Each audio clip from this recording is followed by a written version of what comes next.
I am a soprano. I think a lot of people would be confused because I do sing a lot of songs that have low notes in them, like Going Under and Snow White Queen and Weight of the World. Well, Weight of the World has some pretty high notes in it too.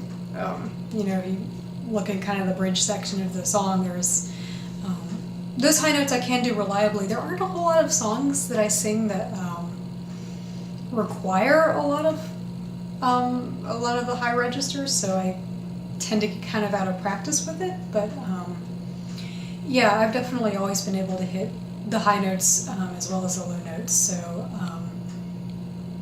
I think the soprano range is only like middle C to high C, and obviously I can sing well below middle C. My reliable range is about a D3 to a D6, but I have been higher and lower on good days. So.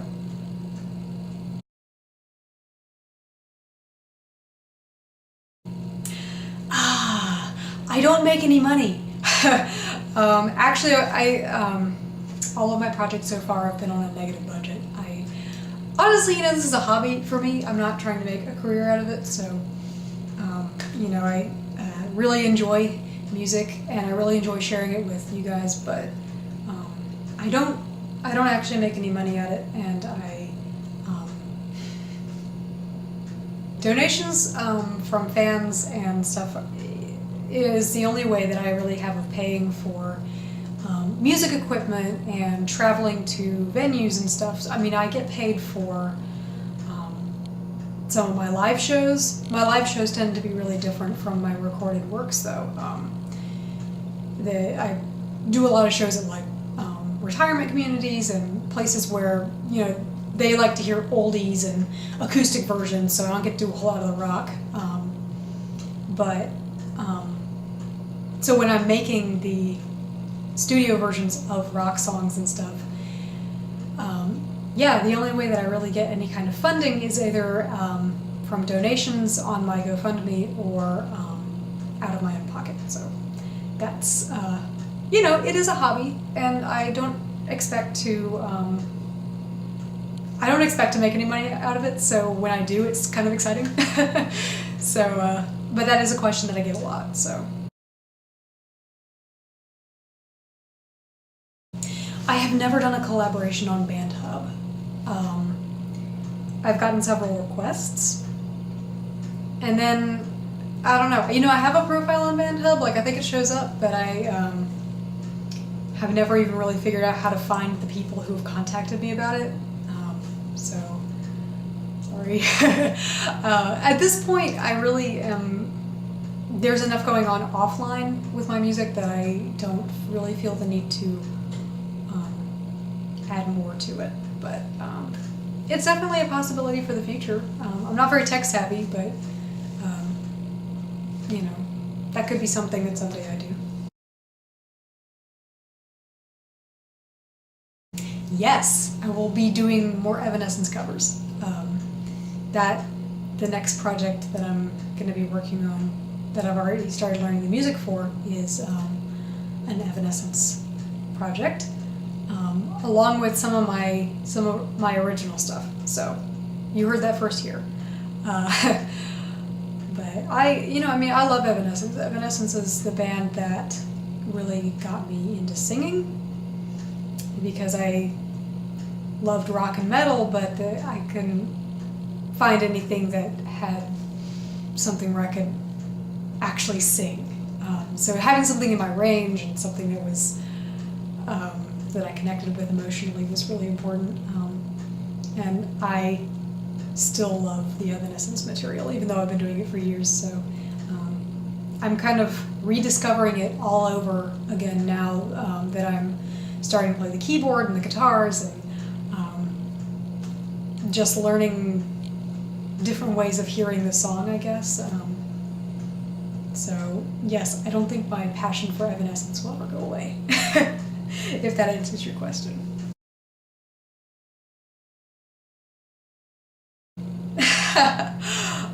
Okay, all right. I think I know. I'm pretty sure I know who asked this question. I don't know. What can I say? I grew up with cats. I always had cats. You know, they're nice. I like cats. Come at me, bro.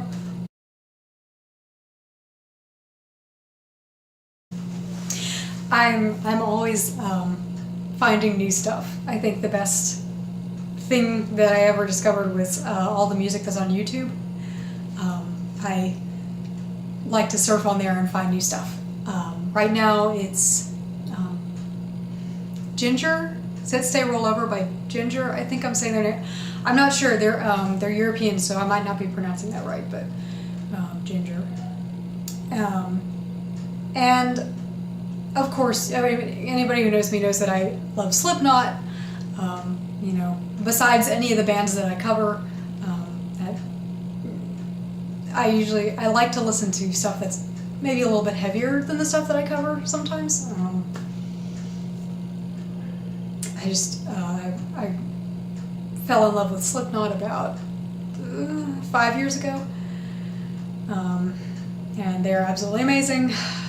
Lamb of God, you know. One artist that I have a lot of respect for and that I find very inspiring is, if you hang out on YouTube a lot, maybe you've heard of him, the Enigma TNG. I really like he does like kind of dark electro metal goth stuff that he composed. He does some song covers and remixes, but he also does a lot of stuff by himself. And the whole instrumentation is by this guy, this one person, and it's so creative, and there's like a lot going on. And I don't know, I find that really inspiring that he to have one person who's just kind of good at everything. And I know that he mixes his own stuff, and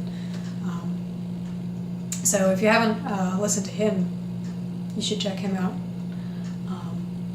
That's kind of one of the reasons that I started taking up different instruments, was seeing artists that really kind of do it all like a one-man band, and I find that really inspiring.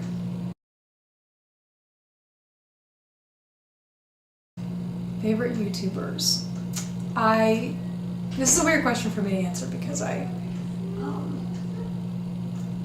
am not very present online. I think a lot of people have noticed that. I don't have Instagram or Facebook, like a page for my music or whatever. Right now, I think my favorite is Scream Kiwi. I think she's just really cute and really, her personality is just great, and I think she's really got her head on her shoulders. I think I'm also a little bit jealous that she's in like one of the only industries that's left that still has an apprenticeship. So I definitely respect her. So, respect.